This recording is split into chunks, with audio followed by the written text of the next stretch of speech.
All right, Drake, talking about this Utah football team in 2024. They're picked to win the conference. Could be Kyle Whittingham's final season. Will for sure be Cam Rising last season. There's a lot of hype. I think this team has a chance to match it. And part of that is the returning talent. And a large part of that is also the schedule that sets them up for success. When you look at Utah's schedule, to me, I see one game going into the season that they might not be favored in. That's at Oklahoma State. But I do think this top 5 rushing defense from a year ago that only lost their best pass rusher could be well poised to stop Ollie Gordon. Now, Utah's had some struggles on the road, so I think it's definitely that's the most likely game they're going to lose. I think they can win that one, but that's where it'll be interesting to see. But I do think this schedule sets up nicely. Utah's only lost one true home game since 2018 because we're taking the COVID year away. So they lost to Oregon last year. Their only loss at home the last few years is a top 5 team or top 10 when they played Oregon and who had Bo Nix, a Heisman-worthy contender. So Utah's not going to lose much at home. So you have to beat them on the road. That's tough to do. Like I said, I see Utah as a favorite in pretty much every single game they play, but it's unrealistic to pick them to go undefeated. It's just too hard in college football. They're going to lose one of these games. If I had to say right now, maybe I'll give it to the UCF game, but it's once again one I think Utah absolutely can win. I have a Utah going 11-1 right now, their first year in the Big 12. When is the last time that, and I Googled this, by the way, before I seem like a genius. Smart. When is the last time that Kyle Whittingham lost less than 3 games in a season? If you just had to spitball it. Less than 3 games in a season going back would be the 2019 team would be the one. 2008.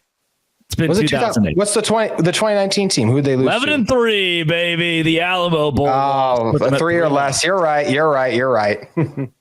Kyle Whittingham is in love, addicted to losing 3 or more games in a football season. Now, to argue, and that's quite an asterisk to put on that, by the way, when you're looping in the bowl games in there a little extra when teams look differently, I am going to say, but continue. True. 15 in a 15 season sample size. And even if you account the only season where that third loss comes in the bowl game is 2019 in the Alamo Bowl. Those Rose Bowl games, they already had 3 losses. They won the Pac-12 championship. Granted, he won 2 Pac-12 championships and lost 4 games overall in the season, 3 in the regular season. Kyle Whittingham can win at a very high level while still losing, which is a weird thing to say. And I do believe that Utah will be at Arlington for the Big 12 championship. However, if we look at the body of work Kyle Whittingham has put together, this is a Utah squad that should lose 3 games based on what Kyle Whittingham does. Now, you look at specifically, again, Googled this, specifically their jump to the Pac-12. Now, I get it. Completely different. We're talking completely different ball game here because Utah was really good in the group of 5 or whatever it was level, and they go to the Power 5. And year 1, they win 8 games. Then 5 and 7, 5 and 7. There was an adjustment period there for Whittingham. An adjustment because you jump up. You could argue the Big 12 is the same playing field as the Pac-12. You could maybe even argue based on last season, the Pac-12 had a deeper conference. But this year in the Big 12, with the quarterback lineup that has Shedeur Sanders, a Shedeur Sanders-led team at 11th in the conference, the league is deadly. That's a squad where 2 guys get hot, Shedeur Sanders and Travis Hunter, and you go, they could trip somebody up here. With that being said, the Big 12, I think Utah definitely loses 2 guys. They have multiple losses this season, yet they will still be in the conference championship. So I don't think it's a bad thing. The only body that Utah having 2 losses really hurts, because they'll still be a playoff contender if you're in the title, is the Big 12, because it likely shortcuts somebody else, and you're probably only getting 1 team in the college football playoff. If Utah finishes 11-2 and goes to the playoff, the loser's probably out. If Utah finishes 10-3, they're the loser of the conference title, they're probably out. That's bad. To say undefeated with the parity of the Big 12 and moving to a new conference, I'm going to go impossible. Impossible. That makes our next segment with national championships question mark that we have on the rundown very interesting for those of you who stick to the end of this. Very, very much appreciate that. Drake, you make a number of good points, but I will apply a couple of asterisks. I feel like that as the Locked On Utes guy, have to mention 2019. That team lost 1 game in the regular season. They were 11-1. They lost 1 game at USC. I would compare that schedule because there were a lot of teams questioning, okay, how good is this Utah team? And then they lost to Oregon and Texas Texas as the season ended in their final 2 games. But there was a pretty easy regular season schedule, and they went 11-1 because of that. 2021, that team was not the same without Cam Rising. Once they put Cam Rising in and benched Charlie Brewer, who Charlie Brewer ended up leaving the team, they were totally different. That iteration of that team lost only 2 games. They lost at Oregon State, a tough place to win, and they lost in the Rose Bowl to CJ Stroud, who a lot of NFL teams will continually lose to year after year. Then we jump to 2022. That's where some of those other losses pile up. They lost at Florida, a very daunting and difficult place to play. Who else did they lose to? They did lose to Bo Nix that season. They lost at UCLA too. So if you want to say on this Big 12 schedule, there are teams that Utah will play on the road comparable to that UCLA team, I could see it potentially. I think UCF has a chance to mirror that success somewhat, but Drake, this is where it's just tough to me because, like I said, Utah's really good at home. So I think it's going to be hard for Noah Fafita, as good as he is, to come in there and win.